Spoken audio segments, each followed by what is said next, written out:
자연은 시시각각 모습을 달리한다. 스스로 변화하여 꾸미지 않은 아름다움으로 세상을 감동시킨다.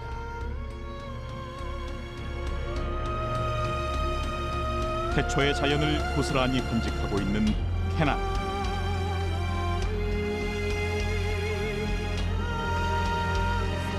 산봉우리를 덮고 있는 만년설과 빙하가 흘러내려와 형성된 에메랄드빛 호수는 절묘한 조화를 이루고 곳곳에서 마주하는 수많은 야생 동물들은 인간과 자연의 공존을 말한다. 유구한 세월이 만들어낸 경이로운 캐나다의 대자연을 만나.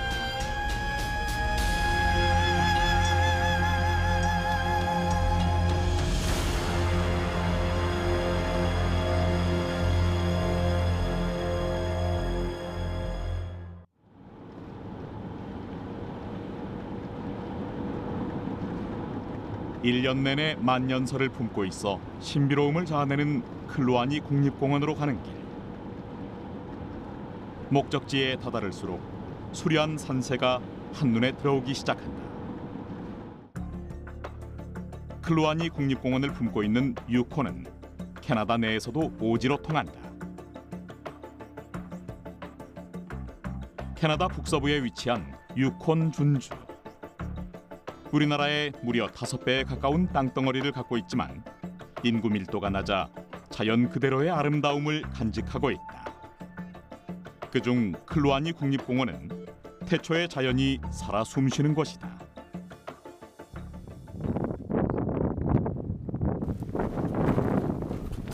우리는 오늘 이곳에서 경비행기를 타고 클루아니 국립공원의 상공을 날아볼 예정이다. 클루아니 빙원을 보기 위해서 경비행기를 타거든요. 세계 최대 규모의 빙원 정말 기대됩니다.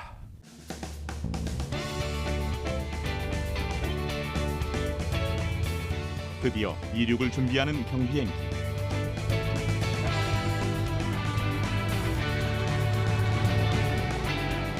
서서히 속도를 높여가다가 잠시 후 힘차게 날아올랐다.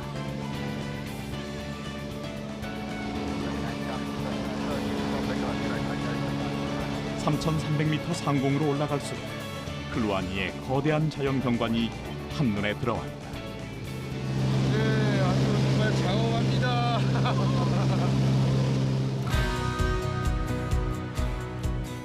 클루아니 국립공원의 80%는 빙하로 덮여 있다. 길이가 무려 350km에 달하는 세계에서 가장 큰 빙하다. 영하 40도 이하로 떨어지는 강추위로 인해 사람의 출입이 거의 금지되어 태초의 자연을 고스란히 품고 있다.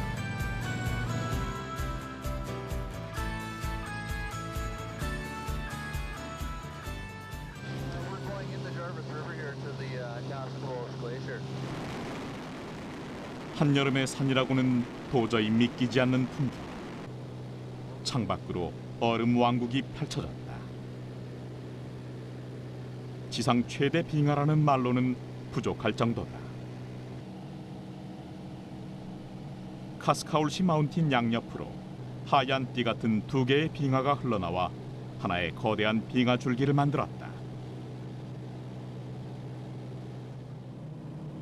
수면에 이는 잔물결처럼 상부 표면이 수많은 크레바스로 무늬진 카스카울시 빙하.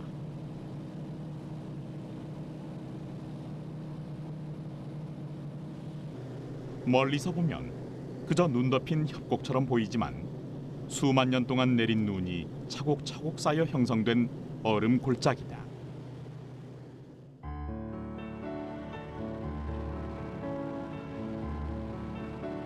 시선을 두는 곳마다 어김없이 펼쳐지는 눈 덮인 하얀 세상. 눈부시도록 아름답다는 것이 바로 이런 것일까?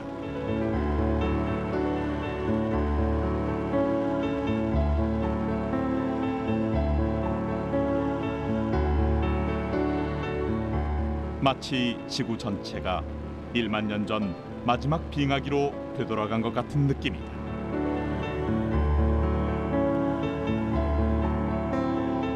끝없이 이어지는 절경에 정신없을 때쯤 기장이 오른쪽 창밖을 바라본다. 해발 5,959m, 캐나다의 최고봉 로건 마운틴.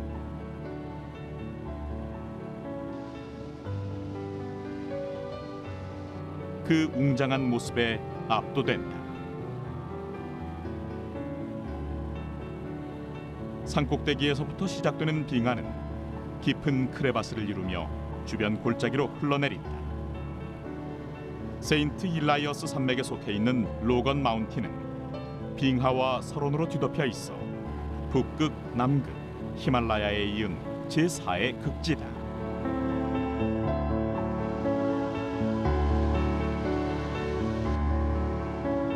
잠시 후 새파란 사파이어처럼 빛나는 빙하수가 눈에 들어왔다.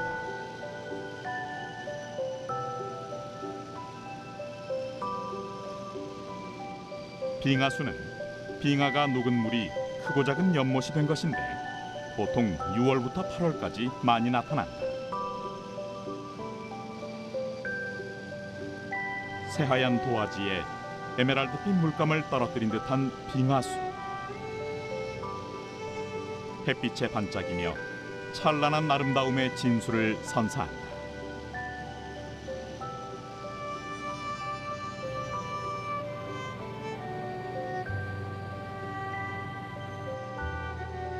왕복 300km 대장정의 마무리는 로웰 빙하의 밑에 있는 얼음 절벽을 보는 것이었다. 빙하의 얼음 덩어리가 부서져서 물에 떠다니는 현상을 곳곳에서 발견할 수 있었다. 무엇을 상상하든 그 이상을 보여주는 클루아니 빙하. 자연이 만들어낸 창조물은 그 자체로 우리에게 수십 가지 감정을 선사했다.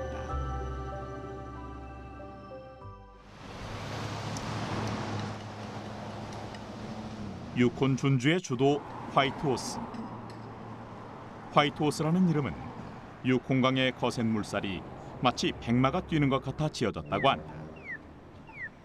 1953년 도슨시티로부터 주도를 물려받으면서 경제 중심지가 된 이곳에는 유콘 인구의 80%에 달하는 3만 7천여 명이 모여 살고 있다.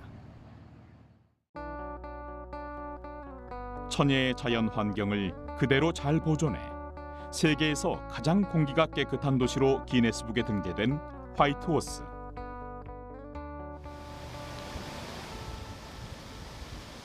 화이트호스 시내에서 약 28km 떨어진 파키니 온천을 찾았다.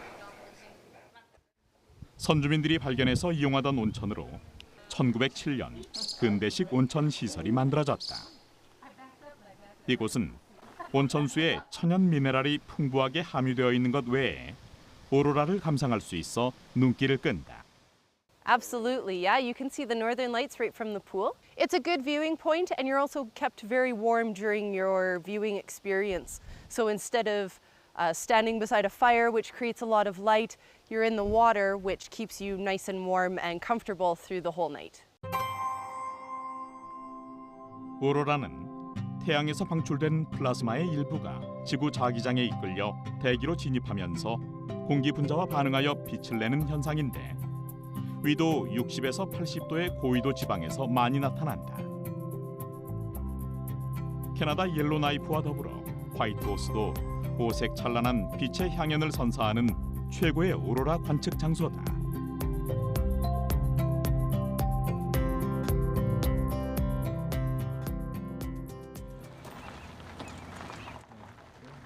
화이트호스 남쪽 86km 구간에 위치한 카크로스 마을. 카크로스는 카리브 크로스의 줄임말로 유콘의 카리브 떼가 1년에 2번 이곳을 지나치던 것에서 유래했다. 골드러시의 흔적을 곳곳에서 발견할 수 있는 이 마을에는 아직도 19세기 말에 만든 철도가 남아있다. 그 흔적들을 보고 있노라면 골드러시 시절 혹독한 추위를 견디며 도슨시티로 가기 위해 증기기관차에 몸을 실었던 사람들의 모습이 눈에 선연하게 그려진다.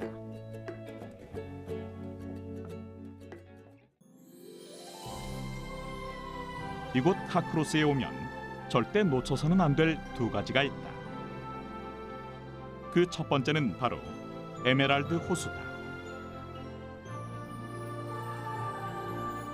감히 흉내내지 못할 신비를 머금고 있는 에메랄드 호수는 딥블루빛과 에메랄드빛이 뒤섞여 있다. 물빛이 달라 보이는 이유는 빙하가 녹으면서 호수로 유입된 침전물이 다르기 때문이다.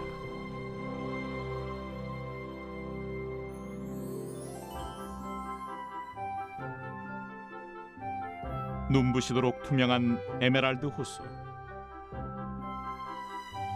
햇빛을 받아 수면 위에 그려진 나무와 구름들은 마치 한 폭의 수채화 같은 풍경을 선사한다.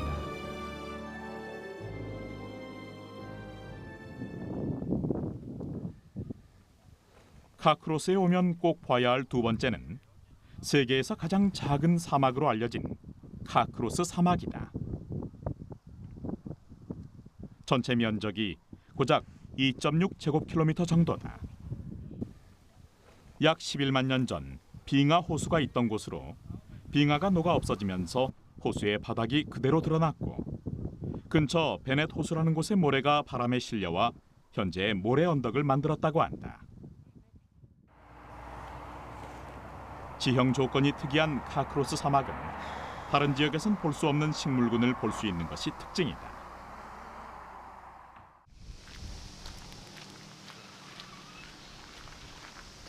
다음 날 화이트호스에서 30km 떨어진 유콘 야생동물 보호구역을 찾았다.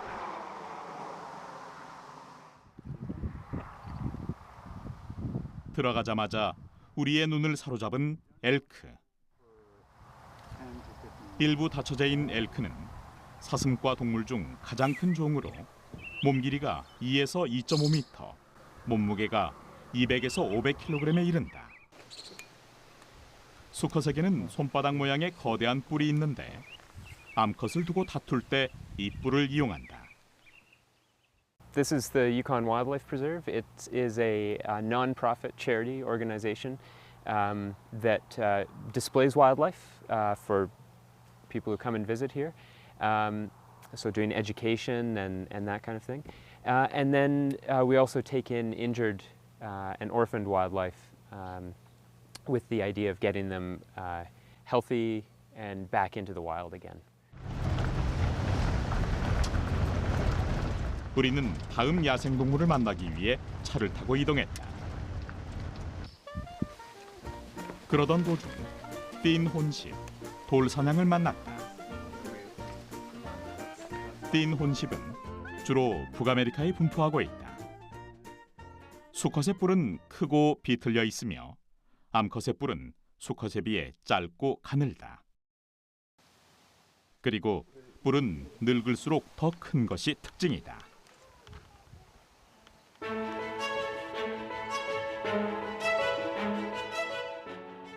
드넓은 대지를 마음껏 뛰노는 야생동물들. 이곳에서 우리는 희망과 공존이란 단어를 떠올린다.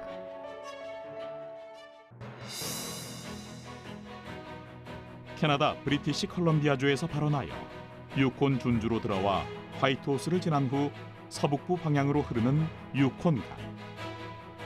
장장 3,190km를 요동친다. 주로 거친 산악지대를 지나는 유콘강은 물살이 세다. 그 중에서도 마일스 캐년은 물살이 세고 급류로 유명한 협곡이다. 길이 70km에 걸쳐 이어진 현무암 계곡은 오랜 세월 강한 물살에 깎여 만들어졌다.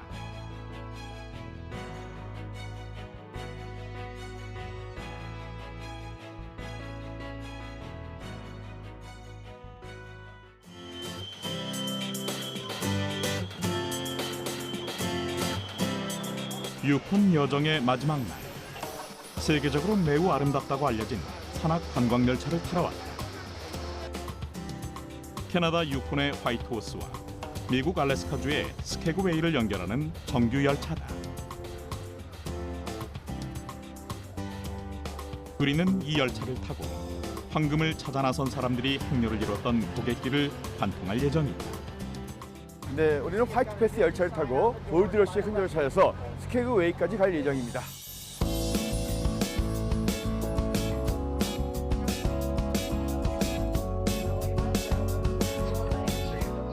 이미 관광객들이 삼삼오오 모여 앉아 있는 기차 안.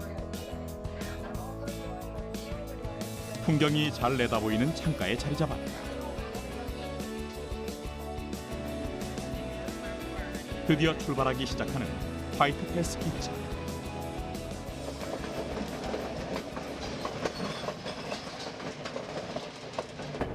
차창 밖으로 스쳐 지나가는 멋진 풍경은 감탄을 자아내기에 충분했다. 와, 정말 멋있습니다. 유콘 루트 철도공사는 유콘에서 골드러시가 한창이던 1898년에 시작됐다. 캐나다 유콘에서 금광이 발견되었다는 소식은 미국과 영국의 많은 자본가들로 하여금 투자를 하게 만들었고, 공사를 시작한 지 2년 만에 카크로스까지 철도가 완공됐다. 그 길이만 무려 108km다. So the White Pass was started in 1898, so it's over 100 years old. It's one of the most scenic railroads in the entire world. It's absolutely beautiful. It was built because there was a gold rush in the Klondike goldfield, so Dawson City. 산 허리를 깎아서 만든 철로를 달리는 화이트 패스 기차. 고도 873m인 화이트 패스 정상에 다다를수록 곳곳에서 발견되는 만년설이 재밌게 느껴진다.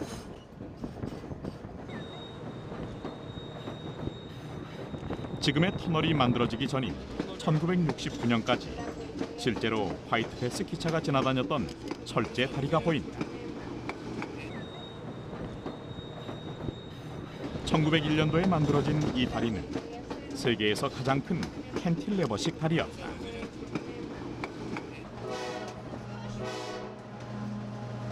백여 년 전 클론다이크에서 채취한 금을 캐나다로 실어 날랐던 유콘 루트 철도. 역사적인 이 길을 기차는 이제 금이 아닌 관광객을 싣고 달리지만 찬란했던 과거의 영광과 감탄사가 절로 나오는 장엄한 자연은 시간이 흘러도 변함없이 같은 자리를 지키고 있다.